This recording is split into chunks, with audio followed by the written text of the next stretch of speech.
ఒరే కృష్ణుడు, నువ్వు అడగమన్నావని శేషమామని అడిగి చూశాను. ఆ దంపతులిద్దరూ సుముఖంగానే ఉన్నారు. కానీ అబ్బాయి... అదే కదా అన్నయ్య బాధ. మా పిల్లతో చెడిందనుకున్న బాంధవ్యం నీ పిల్లనిచ్చి కుదుటపరచాలనుకున్నాను. అది సరేరా, నీ మొగుడికి మళ్ళీ పెళ్లి చేస్తాము అంటే వెంగమాంబ ఒప్పుకుంటుందా అని. ఒప్పుకోకేం చేస్తుందన్నయ్య? అమ్మ పెట్టదో అడుక్కు తినానివ్వదని. అది ఎంతసేపు కొండ దిగిరాని దేవుడి గురించి తప్ప కొంగుముడి వేసిన వాడిని మొగుడుగా ఒప్పుకుని చావటం లేదే. ఒసే చంటి, మగాళం బుర్రను బద్దలు కొట్టుకుంటున్నప్పుడు ఆశలో కండిలా దూరొద్దని 1,00,000 సార్లు చెప్పాను నీకు. అన్నావు, నువ్వు అన్నావురా అన్నయ్య. వెంకు, వెంకు! వస్తున్నాను పెదనాన్న. పిలిచారా పెదనాన్న? ఏం చెయ్యాలనుకుంటున్నావు? ఏం చేద్దామనుకుంటున్నావు? కూరలు తరుగుతున్నాను. వంకాయ కూర వండాలనుకుంటున్నాను.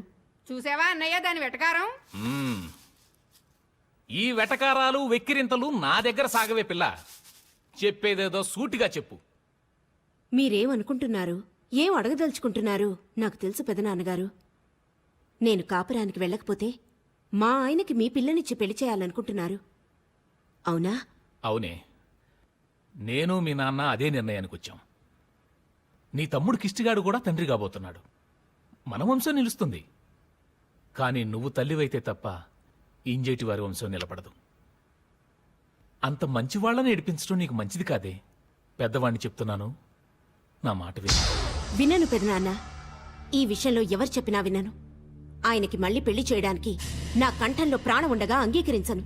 అదే నీ నిర్ణయమా? నేను కానాల వారి ఆడపడుచుని, ఇంజేటి వారి కోడల్ని. నా మాట నీటి మీద రాత కాదు.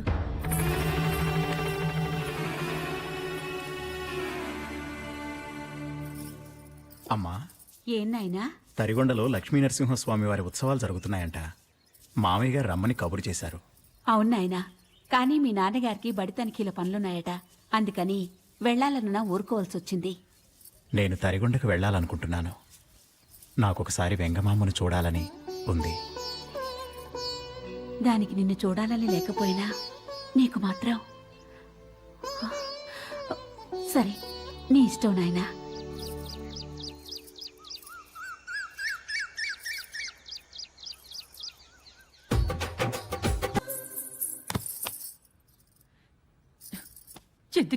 ఎందుకే ఇలా చేసావు? ఎందుకే మమ్మల్ని ఇలా ఏడిపిస్తున్నావు? గుళ్ళో ఇలా తైతకలాడ్డం మరేంటా వంటా ఉందా చెప్పు. ఊళ్ళో మీ నాన్నగారి పరువు వీధి పాలైపోయిందే. ఊరంతా ఎవరున్నారమ్మా? నేను నా స్వామి తప్ప. అయ్యో అన్నయ్యో, దీనికి పిచ్చి బాగా ముదిరిపోయింది. లేదత్తయ్యా, అక్కడ నేను నా స్వామి తప్ప మరెవ్వరూ లేరు. నా స్వామి నన్నాడమన్నాడు, పాడమన్నాడు. మీ నాన్న పరువు వీధి పాలు చేయమన్నాడు. దీన్ని ఇలాగే వదిలేస్తే ఊర్లో తలెత్తుకుని తిరగలేము. కట్టడి చేయండి, కట్టి పాడేయండి, ఏ గదిలోనో పెట్టి తాళం వేయండి. పదవే, అలా చేస్తేనే కానీ నీ పిచ్చి కుదరదు. అయ్యో, దీన్ని గదిలో పెట్టి తాళం వేస్తే బండెడు బట్టలు మాసున్నాయి. అవి ఎవరు తూతారు? నేను ఉతుకుతాను. సరేనమ్మా, కాసేపు నోరు మూసుకుంటావా? పడుండు. ఒక్క 4 రోజులు పస్తులుంటే గుళ్ళో నీ చుట్టూ ఉన్నది ఊరి జనమో నీ దేవుడో తెలిసొస్తుంది. గోవింద గోవింద భజ గోవింద. బాధపడకండి మామగారు. బాధపడకుండా ఎలా ఉండగలం బాబు? ఊళ్ళో మా పరువు పోయిందన్న బాధ కన్నా మా పిల్లని చేసుకున్నందుకు ఇంజటి వారి పరువు పోయిందన్న బాధ నన్ను పట్టి పీడిస్తోంది. భక్తి పరాకాష్ఠకు చేరుకున్న వారి ప్రవర్తన ఇలాగే ఉంటుంది మామగారు. తన సంగతి అలా ఉంచితే తెలిసి తెలిసి మేము నీ గొంతు కోసం అనిపిస్తోంది. చచా, ఎప్పుడూ అలా అనుకోకండి. ఈ ఇంటి అల్లుడిగా ఈ ఇంటి కష్టసుఖాలలో పాలు పంచుకోవాల్సిన బాధ్యత నాకు ఉంది. దయచేసి నన్ను పరాయివాడిగా భావించవద్దు. కట్టుకున్న భార్య వీధిన పడి తైతక్కలాడుతూ ఉంటే ఏ భర్త చూస్తూ ఊరుకుంటాడు చెప్పు? నువ్వు దేవుడు లాంటి వాడివి కాబట్టి సరిపోయింది. అదే వేరొకరైతే ఎంత రాద్ధాంతం చేసుండేవాళ్ళు. మా పరువు ప్రతిష్ట ఎంత దిగజారిపోయి ఉండేవి. పోన్లేండి, జరిగిన వాటి గురించి ఆలోచించడం కన్నా జరగవలసిన వాటి గురించి ఆలోచించడం మిన్నా అన్నారు. లేవండి. మీరు అభోజనంగా ఉన్నారని ఇంటిల్లపాది అభోజనంగానే ఉన్నారు. మిమ్మల్ని పలకరించే ధైర్యం చాలక బిక్కుబిక్కుమంటున్నారు. ఏ తప్పు చేయని వారికి శిక్షెందుకు చెప్పండి? బాబు మీరు అవపోసన పడితే అందరి ఆకలి తీరుతుంది. అందరి మాట ఎలా ఉన్నా నా ఆకలి తీరుతుంది. ఇంటల్లుని పస్తు పెట్టడం కానాల వారికి తగదనుకుంటున్నాను. అల్లుడు అవును మామగారు, నాకు ఆకలిస్తోంది. కలిసి భోంచేద్దాం రండి.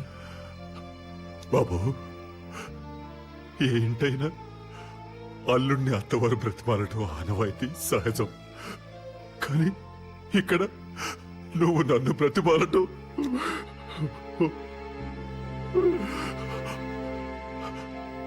నాకే సిగ్గా ఉంది బాబు. పద. For more updates, like, comment, subscribe to our channel. Hey darlings, గంటని click చేయడం మర్చిపోకండి.